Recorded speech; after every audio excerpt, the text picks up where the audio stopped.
est avec vous. Évangile de Jésus-Christ selon saint Matthieu. En ce temps-là, Jésus disait à ses disciples cette parabole. Le royaume des cieux sera comparable à 10 jeunes filles invitées à des noces qui prirent leurs lampes pour sortir à la rencontre de l'époux. 5 d'entre elles étaient insouciantes et 5 étaient prévoyantes. Les insouciantes avaient pris leurs lampes sans emporter d'huile, tandis que les prévoyantes avaient pris avec leurs lampes des flacons d'huile. Comme l'époux tardait, elles s'assoupirent toutes et s'endormirent. Au milieu de la nuit, il eut un cri. Voici l'époux, sortez à sa rencontre. Alors toutes ces jeunes filles se réveillèrent et se mirent à préparer leurs lampes. Les insouciantes demandèrent aux prévoyantes, donnez-nous de votre huile, car nos lampes s'éteignent. Les prévoyantes leur répondirent, jamais cela ne suffira pour nous et pour vous. Allez plutôt chez les marchands vous en acheter. Pendant qu'elles allaient en acheter, l'époux arriva. Celles qui étaient prêtes entrèrent avec lui dans la salle de noces et la porte fut fermée. Plus tard, les autres jeunes filles arrivèrent à leur tour et dirent « Seigneur, Seigneur, ouvre-nous ». Il leur répondit « Amen, je vous le dis, je ne vous connais pas. Veillez donc, car vous ne savez ni le jour ni l'heure. » Acclamons la parole de Dieu. Alléluia, alléluia, alléluia, alléluia, alléluia, alléluia.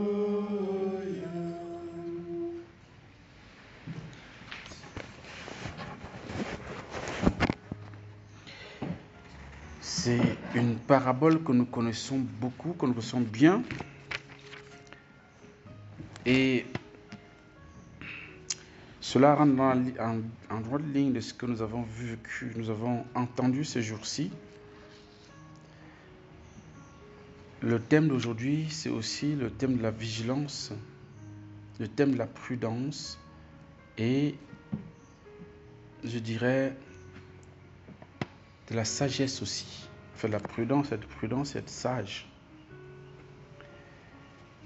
Voilà 5 vierges, en fait 10 au total, dont 5 sont dites insouciantes et 5 sont dites prévoyantes. Et celles qui sont prévoyantes ont prévu des flacons d'huile en réserve.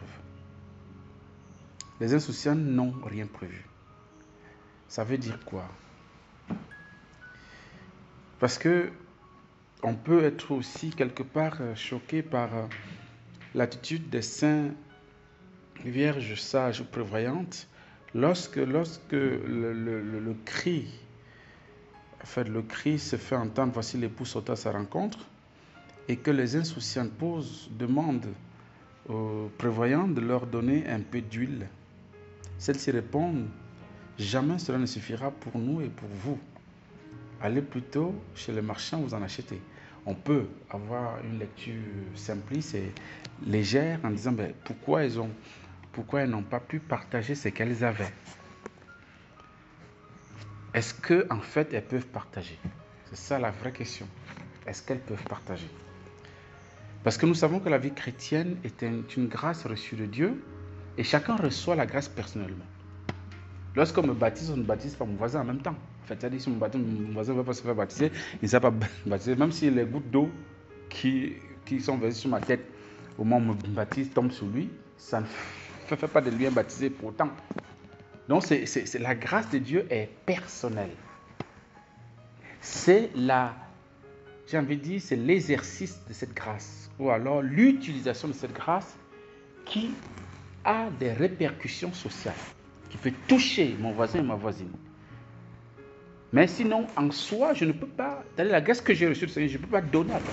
Je ne peux pas partager ça comme si c'était du pain où on coupe un peu, un pain on coupe en deux, on donne à l'autre. Non, ce n'est pas possible.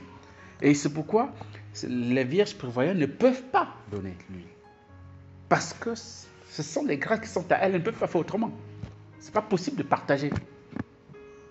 Et cette huile, on peut se poser la question, qu'est-ce que c'est? Moi, je pense que on peut faire beaucoup de choses, mais vous savez que l'huile symbolise le Saint-Esprit aussi. Hein, ça symbolise le Saint-Esprit. Et vous savez que la grâce qui fait de nous des chrétiens, c'est le Saint-Esprit. Donc c'est le Saint-Esprit qui nous transforme et qui fait de nous ce que nous sommes. Qui nous donne les 7 dons du Saint-Esprit, qui nous donne les dons de charisme, qui nous donne les fruits du Saint-Esprit. Voilà, c'est lui qui réalise cela en nous. Je ne peux pas donner mon fruit de la joie à quelqu'un. Je ne peux pas donner le don de la sagesse que le Seigneur m'a donné à quelqu'un, ce n'est pas possible. Mais je peux faire bénéficier bien sûr l'autre de ce don-là, mais sans le lui donner, puisque je ne suis pas auteur de cette grâce. Donc, et aujourd'hui on peut se poser la question, mais qu'est-ce que de manière concrète l'huile, surtout la réserve d'huile, peut signifier? Je crois qu'on peut penser premièrement à la prière. Chaque fois que nous prions, nous faisons des réserves d'huile. Si nous sommes fidèles à la prière, que ce soit le matin, que ce soit midi, que ce soit le soir, que ce soit à tout moment que nous prions, nous faisons des réserves. Bien sûr, nous faisons des réserves pour la journée, nous faisons des réserves pour la nuit, nous faisons des réserves, voilà, pour beaucoup d'autres choses. Lorsque nous faisons du bien, lorsque nous posons un acte de charité, lorsque nous faisons de l'aumône, nous faisons de la réserve. Nous augmentons notre réserve de grâce. Lorsque nous sommes fidèles à la parole de Dieu, à la lectio divina, lorsque nous nourrissons de la parole de Dieu, mais nous faisons des réserves. Nous nourrissons notre foi et nous prenons des réserves. Lorsque nous venons à la messe tous les jours et que nous communions en plus, nous faisons des réserves. Lorsque nous allons à l'adoration de ces sacrements, lorsque nous faisons notre chapelet, notre rosaire, nous faisons des réserves. C'est tout ça qui, au moment opportun, parce que là, il y a un moment donné où tout s'assoupit, tout se met à dormir. Que ce soit les insouciants que les prévoyants se mettent à dormir. Ça montre la limite, la fragilité de la nature humaine, qui n'est pas réservée aux insouciants, non, mais qui est réservée à tout le monde. Même les plus grands saints. Ils sont fatigués, ils dorment aussi. Voilà. Même quand tu dors, ton cœur veille parce que tu as de la réserve. Tu es quelqu'un qui prie. Avant de dormir, tu as prié. Tu as fait de la réserve. Et donc, à tout moment, même si le sommeil t'emporte et que tu ne te réveilles pas le matin, la réserve que tu as prévue, que tu as amassée, que tu as engrangée, va te permettre d'être sauvé. Et donc, voilà un peu comment on peut comprendre la réserve d'huile, que tu ne peux pas partager.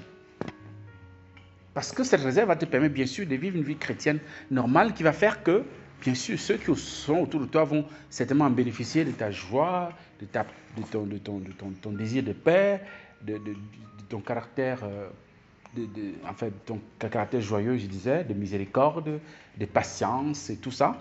Bien sûr, ce sera un témoignage, mais sans pourtant donner ce que tu portes en eux, à eux. Seul le Saint-Esprit peut réaliser cela. Et c'est ce que comment elle s'appelle, Sainte Monique a aussi vécu. Parce que ici, les prévoyantes ont prévu de l'huile parce qu'elles avaient prévu que ça pouvait durer. Elles ne savaient pas l'heure, elles ne savaient pas le jour. Comme dit le Christ, hein, veillez donc, car vous ne savez ni le jour ni l'heure. Parce qu'on ne sait pas, il faut avoir de la réserve. Tous les jours, il faut engranger de la réserve. Il faut travailler pour avoir des réserves. Et Sainte Monique a œuvré toute sa vie, d'accord, surtout dans la prière, dans une prière persévérante. Elle est la patronne des mères chrétiennes. Et grâce à sa persévérance, grâce à ses réserves de prière, elle a pu un jour obtenir la conversion de son fils, qui est devenu un monument dans l'Église.